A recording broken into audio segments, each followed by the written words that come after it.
Yepa, bienvenue sur cette nouvelle vidéo. Aujourd'hui, une vidéo pas comme les autres puisqu'on va parler un petit peu tech. On va parler de ça, ce truc-là. Alors, c'est quelque chose que je ne recommande pas forcément pour tout le monde. Je t'explique tout de suite qu'est-ce que c'est et à quoi je l'utilise et est-ce que je te le recommande. Alors, qu'est-ce que c'est? C'est une Remarkable. Donc la Remarkable, en fait, c'est un bloc-notes numérique qui est extrêmement fin, comme tu peux le voir, qui est d'une finesse absolue.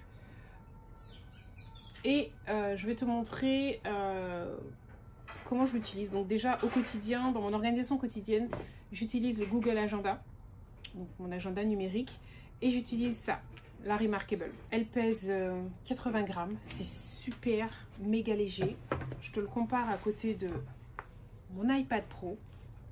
Même si j'enlève la housse, tu peux comparer les tailles. Donc tu vois bien que la Remarkable est beaucoup plus petite et beaucoup plus fine. Donc dès le matin, je l'utilise pour mon journaling. Ça m'aide à être productive, focus et en paix. Je ne sais plus si je t'ai fait une vidéo sur le journaling. Si tu souhaites une vidéo dessus, dis-moi ça en commentaire et je t'expliquerai comment je procède, qu'est-ce que j'écris, pourquoi. Il me semble que oui. En fait, je ne sais pas parce que ça fait quand même 3 ans que je fais du journaling, donc je ne sais plus si en 3 ans j'ai fait une vidéo dessus.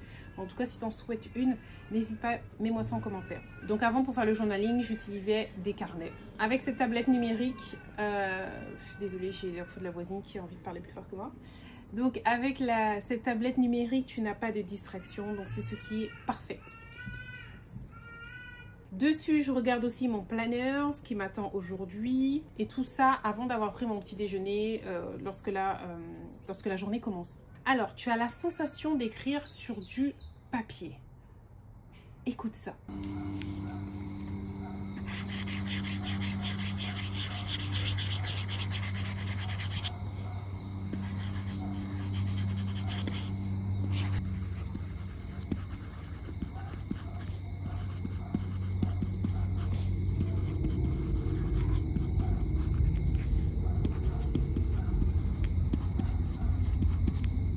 Bon, par contre, il coûte un peu cher parce que là, cette tablette numérique, elle fait 299 €. Avec ça, il faut que tu ajoutes le stylet qui n'est pas donné. Donc moi, j'ai pris celui qui est un peu plus cher aussi, j'avoue, parce qu'il a une gomme au bout, celui-ci. Et avec ça, tu ajoutes un étui. Alors moi, je prends toujours des étuis. Hein. Quand j'ai un téléphone, un iPad ou quoi que ce soit, je prends toujours parce que je suis Miss Catastrophe. Donc, il me faut toujours un étui, même pour mon iPad, partout. Donc, au final, ça fait un petit budget. Donc, j'aime bien l'étui qui se plie comme ça. Ça fait comme un livre, un carnet. Ça fait un carnet. Voilà. Voilà, le truc est là. Tu es en train de chercher, Sandra. Alors, maintenant, tu vas me dire, ça fait comme un carnet. Mais le truc, tu viens de dire, qui coûte 300 balles, sans compter le stylet. Pourquoi ne pas acheter un carnet à 5 €? Ça va être compliqué de faire une vidéo avec la voisine qui crie. Donc, je disais, oui, alors toutefois, si tu veux une protection et un stylet, tu n'es pas obligé de prendre ceux de la marque. Prends ceux sur Amazon, ils coûtent nettement moins cher que ceux sur le site en lui-même de Remarkable. Je te mets le lien en bas de Remarkable si tu veux. Et en plus, tu as même un code... Tu as même un code avec, je crois, moins 40 $ ou un truc comme ça. Bref, je mets ça dans la barre d'infos. Mais si tu veux un étui et un stylo, tu n'es pas obligé de prendre celui de la marque sur Amazon. Tu en as qui sont moins chers et qui apparemment sont d'excellente qualité. Je dis bien apparemment puisque je n'ai jamais essayé.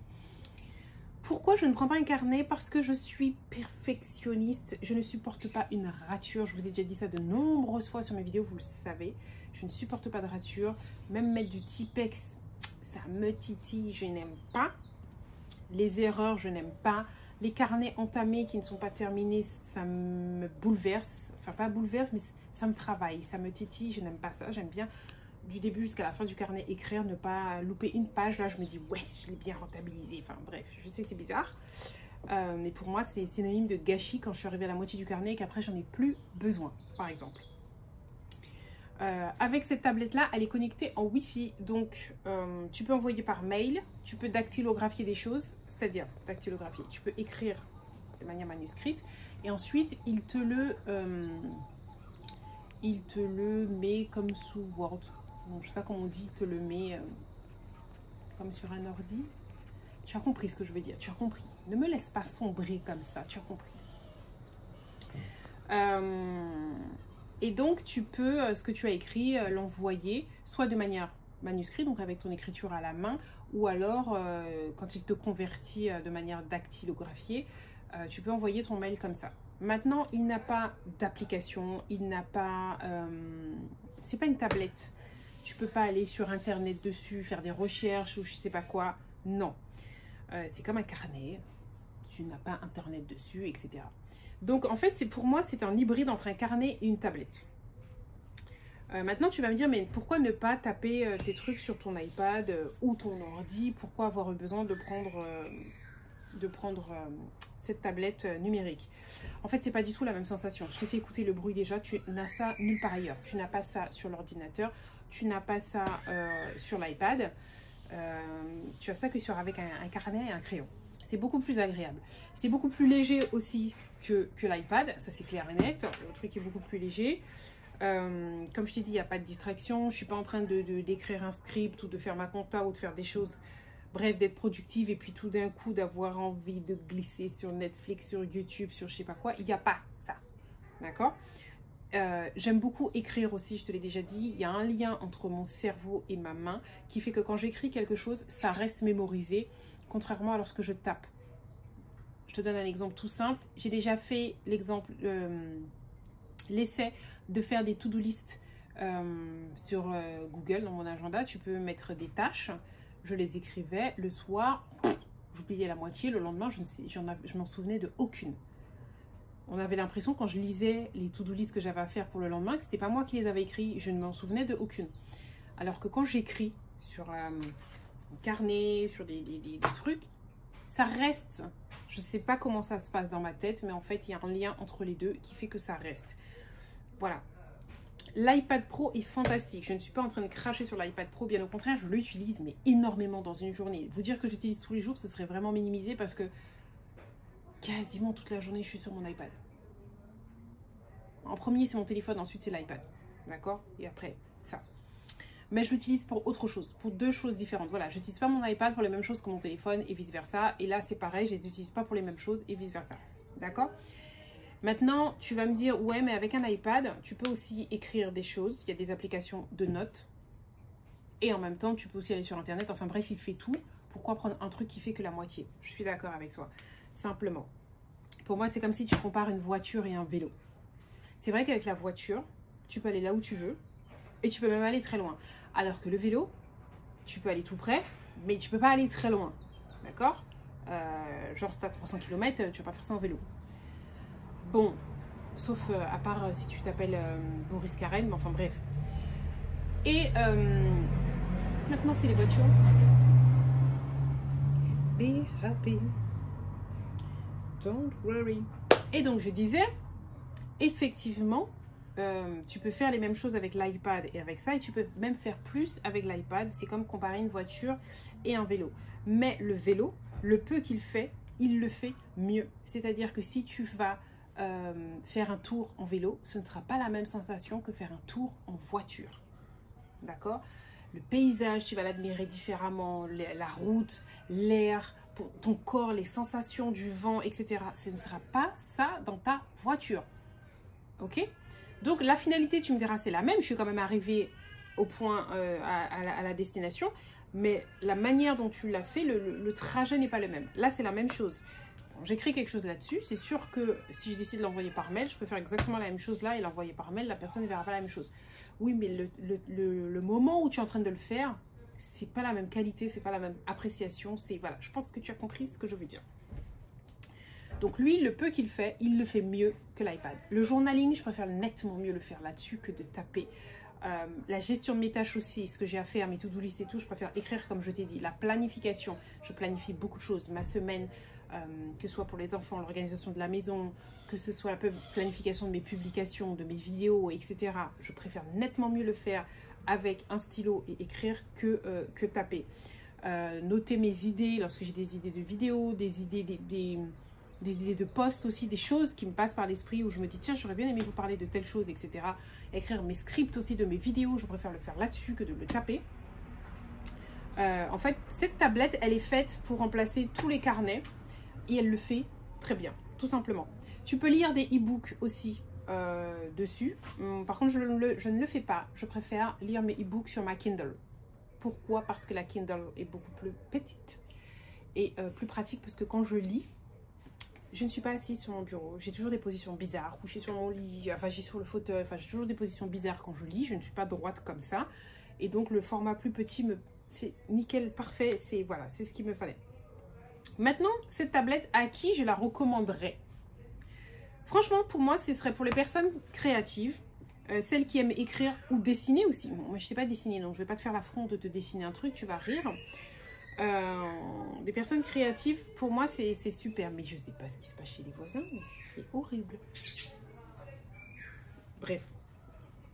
Donc, comme je te l'ai dit, ça coûte cher, mais quand je prends ma tablette, je pense pas au prix, en fait. Je suis pas en train de me dire, wow, je prends un truc qui m'a coûté dans les 500 balles. Non. Tout comme quand je prends mon iPad, quand je prends, je sais pas, quand j'allume mon ordi, je veux dire, tu penses pas à ces trucs-là quand tu montes dans ta voiture, enfin, voilà. Par contre, je pense au plaisir que j'ai à l'utiliser. Ça, oui. Ça, j'y pense. Et je constate que je suis plus organisée, je suis plus productive sur ça que sur mon ordi. Donc, il n'y a pas de rétroéclairage. Ça veut dire que le soir, tu n'écris pas, tu peux pas écrire dessus. Tu pourrais me dire, ouais, c'est dommage et tout. Franchement, c'est bien.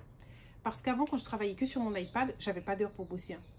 Je pensais à un truc, je me levais, j'écrivais, et puis là, tu pars, comme pendant que tu écris. Donc, tu as tes mails qui ting, pour te dire que tu as reçu des mails. Et donc, quand j'ai fini d'écrire mon idée, je vais voir mes mails, je réponds, je fais... Enfin, j'allumais l'iPad pour un truc.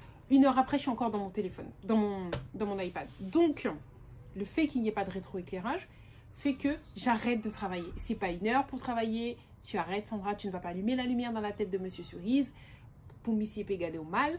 Tu vas faire ça demain. Donc ça, pour moi, c'est un plus. Il n'y a pas de lumière bleue aussi, comme sur les écrans que vous connaissez. Hein. Vous connaissez tous à quel point c'est néfaste. Donc il n'y a pas de ça, il n'y a pas de rétroéclairage, il n'y a pas de lumière bleue. Donc pour les yeux, c'est le top. Elle est très intuitive. Franchement, tu l'as en main. Tu n'as pas besoin de lire de notices. Hein. 15-20 minutes, tu as tout compris. Tu sais tout ce qu'il faut faire, là où il faut aller, etc. C'est en anglais, mais tu as quoi, 3-4 mots, hein, c'est tout. Le reste, c'est des dessins, des plus, des machins. Tu n'as pas besoin d'être bilingue pour comprendre. Donc, tu peux le connecter en Wi-Fi, comme je t'ai dit, pour envoyer des mails. Tu peux le connecter à un cloud. Tu peux poser ta main aussi quand tu écris. Ça va pas perturber. Il ne va pas détecter ta main comme si tu appuies sur des trucs. Pas du tout. C'est vraiment comme un carnet, quoi. Tu poses ta main, tu écris, tu fais ce que tu veux. Donc comme je t'ai dit, pour moi ce qui me plaît c'est le fait qu'il n'y a pas de distraction, il n'y a pas de notification, il n'y a pas d'application, donc je le prends et je bosse. Je m'assieds, je m'installe, je me dis ok, je vais écrire un script sur tel sujet, je m'installe, je bosse. Je ne vais pas glisser sur Netflix ou sur quoi que ce soit, puisqu'il n'y a pas. C'est exactement comme si tu prends un bouquin et tu vas te mettre sur le fauteuil pour lire. Tu ne vas pas déraper sur Instagram ou je ne sais quelle application puisque tu as juste le bouquin. Voilà. Donc là, c'est la même chose. La batterie dure super longtemps. Alors, j'ai vu sur le site, ils te disent 15 jours. Moi, ça dure 1 semaine, mais j'avoue, je ne l'éteins pas du tout. Donc, c'est ça aussi le truc. Je ne l'éteins pas. Quand j'ai terminé le soir, j'appuie une... Quand j'ai fini le soir, j'appuie sur le bouton, je la mets en veille. C'est tout. Je fais la même chose avec mon iPad. De toute façon, je fais ça avec tous mes appareils. Hein.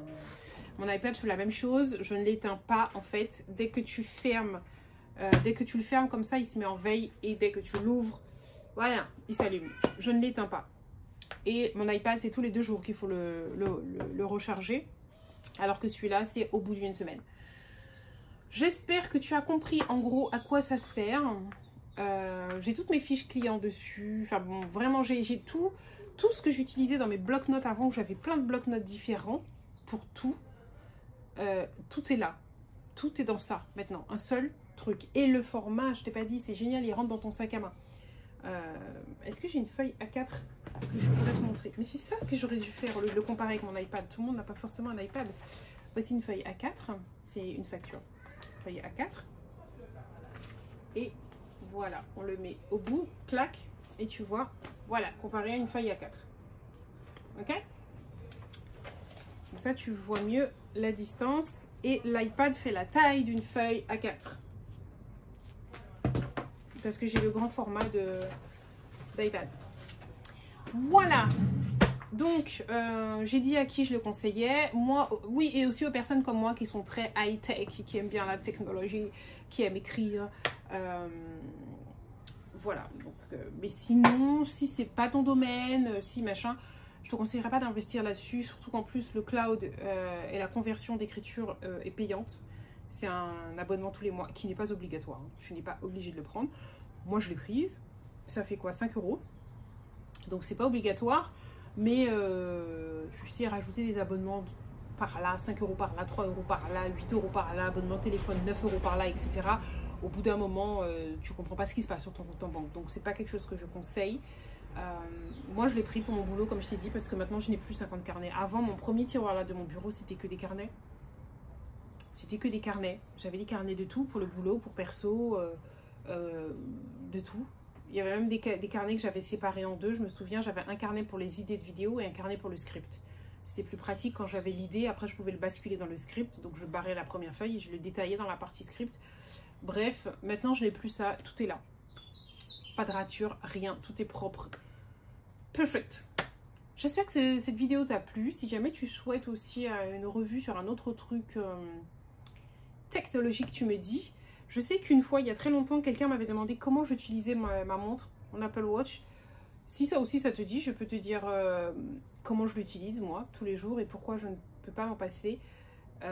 Je te dis à la prochaine vidéo. Et d'ailleurs, tu vois autre chose que je fais avec ma montre. J'espère que ça va bien te le montrer.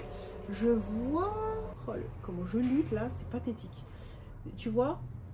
Ça me sert de caméra de retour. Je me vois... Et c'est là-dessus que j'appuie pour couper, pour allumer, etc. C'est l'une des nombreuses choses que je fais avec ma montre. Je fais vraiment énormément de choses. Je te fais de gros bisous, je te dis à la prochaine vidéo.